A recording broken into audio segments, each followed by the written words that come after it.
नमस्कार दोस्तों, मैं शिव कुमार महतो और आप देखना शुरू कर चुके हैं हमारा यूट्यूब चैनल शिव सर।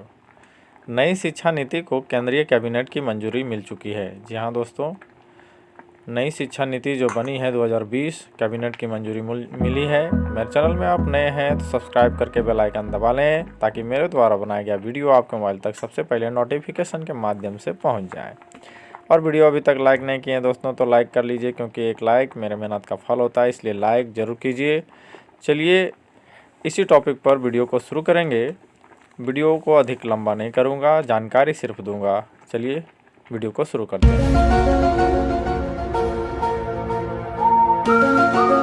नई शिक्षा नीति को केंद्रीय कैबिनेट की मंजूरी। माननीय मंत्री शिक्षा विभाग भारत सरकार द्वारा प्रस्तावित नई शिक्षा नीति 2020 को आज केंद्रीय कैबिनेट ने अपनी स्वीकृति प्रदान कर दी है।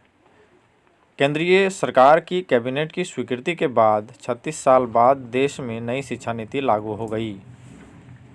कैबिनेट ने नई शिक्षा नीति यानी कि न्यू एजुकेशन पॉलिसी 2020 को हरी झंडी दे दी है। जी हाँ दोस्तों, 34 साल बाद शिक्षा नीति में बदलाव किया गया है। नई शिक्षा नीति की उल्लेखनीय बातें सरल तरीके की इस प्रकार हैं निम्नलिखित। चलिए जानते हैं उसके बारे में। पहला स्टेज है 5 इयर्स फंडामेंटल स्टेज। जी हाँ दोस्तों, 5 साल का यह रखा गया है, जिसमें nursery, junior KG, senior KG, standard first यानी कि पहला क्लास, स्टैंडर्ड 2 यानी कि दूसरा क्लास, यानी नर्सरी, केजी 1, केजी 2 पहला दूसरा, ये स्टेज है पहला फंडामेंटल स्टेज, जिसमें नर्सरी को 4 साल में एडमिशन लेना है, जूनियर केजी 5 साल का होना चाहिए, सीनियर केजी 6 साल में पहुंच जाएगा बच्चा, और पहला 7 साल में और दूसरा में वो 8 साल में, यानी कि बच्चों का ये उम्र तय किया गया है।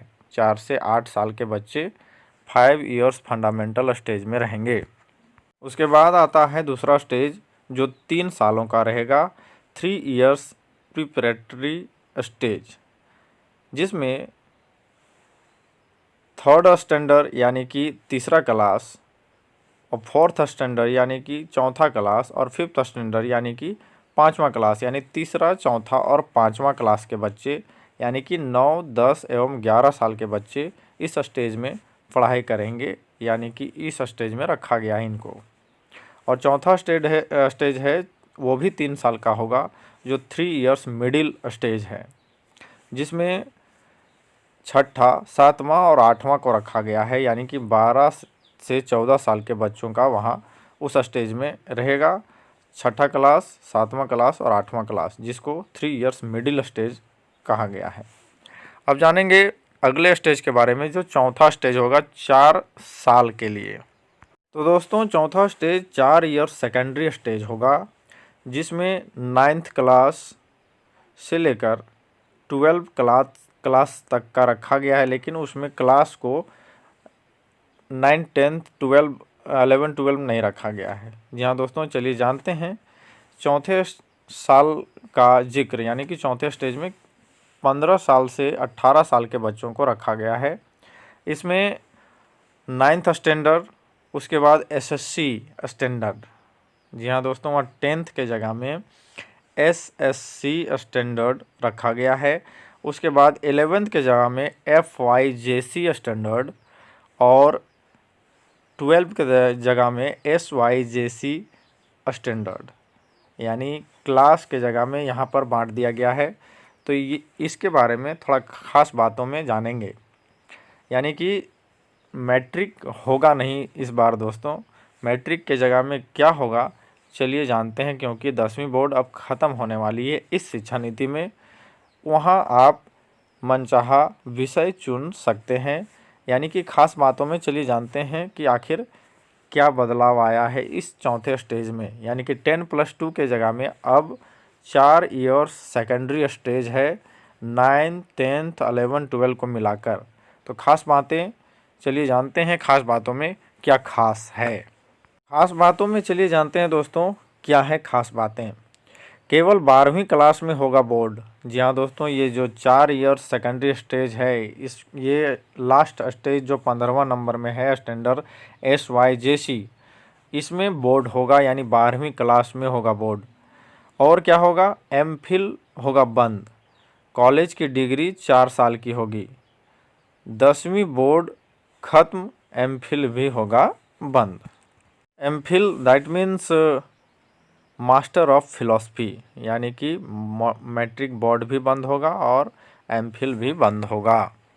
अब 5वीं तक के छात्रों को मातृभाषा, स्थानीय भाषा और राष्ट्रभाषा में ही पढ़ाया जाएगा। बाकी विषय चाहे वो अंग्रेजी ही क्यों ना हो, एक सब्जेक्ट के तौर पर पढ़ाया जाएगा। पहले 10वीं बोर्ड की परीक्षा देना अनिवार्य होता था, जो अब नहीं होगा, यानी कि 10वीं बोर्ड की परीक्षा देना अनिवार्य नहीं है। 9वीं से 12वीं कक्षा तक सेमेस्टर में परीक्षा होगी, यानी कि ये जो चौथा स्टेज है दोस्तों 4 साल का, जिसमें 9वां, 10वां, 11वां, 12वां चारों मिलाया गया है, तो 9वीं से 12वीं क्लास तक सेमेस्टर में परीक्षा होगी। स्कूली शिक्षा को इस प्रकार समझिए, जैसे अभी मैंने बताया, 5+3+3+4 फार्मूले के तहत पढ़ाया जाएगा। यानी कि स्कूली शिक्षा जो होगी, जिसके बारे में अभी हम 4 स्टेज में बता रहे हैं, ये 5+3+3+4 फार्मूले के तहत पढ़ाया जाएगा। जिसमें मैंने कहा था कि 5 में नर्सरी,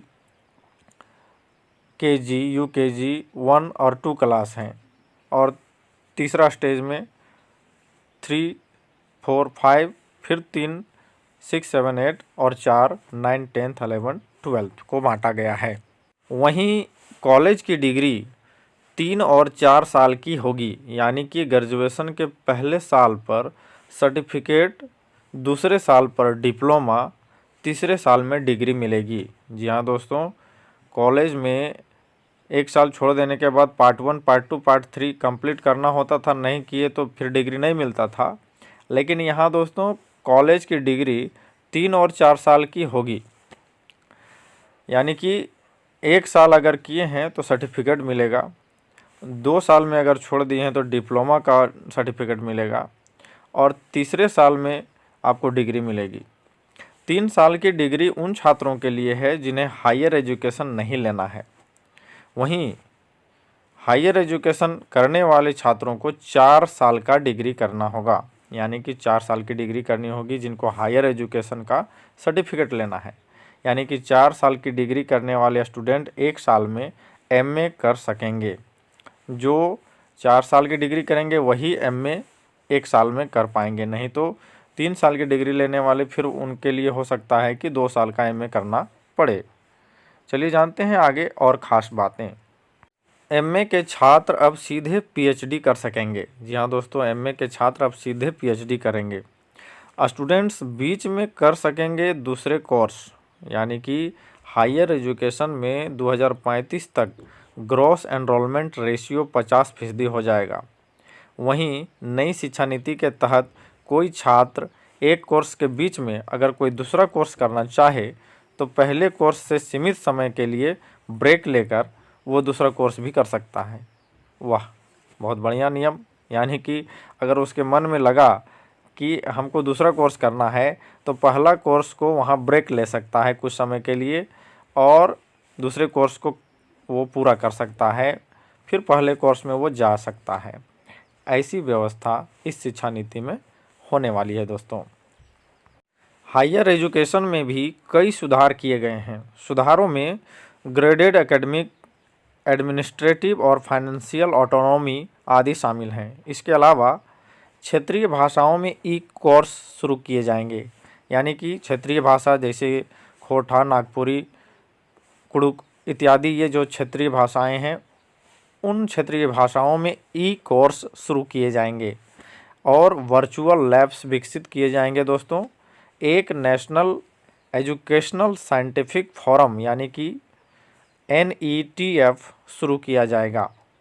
आपको बता दें कि देश में 45,000 कॉलेज हैं। जी हाँ दोस्तों, 45,000 कॉलेज हैं जहाँ इन सारे कोर्स को शुरू किए जाएंगे। सरकारी, निजी, डीम्ड सभी संस्थाओं के लिए होंगे समान नियम, यानी कि सरकारी हो चाहे निजी हो या डीम्ड हो, सभी संस्थाओं के लिए समान नियम होंगे। वीडियो यहीं समाप्त करेंगे दोस्तों। वीडियो अच्छा लगा तो लाइक करें, शेयर करें, सब्सक्राइब जरूर करें। जय हिंद, वंदे मातरम, भारत माता की जय। फिर मिलेंगे अगले वीडियो में।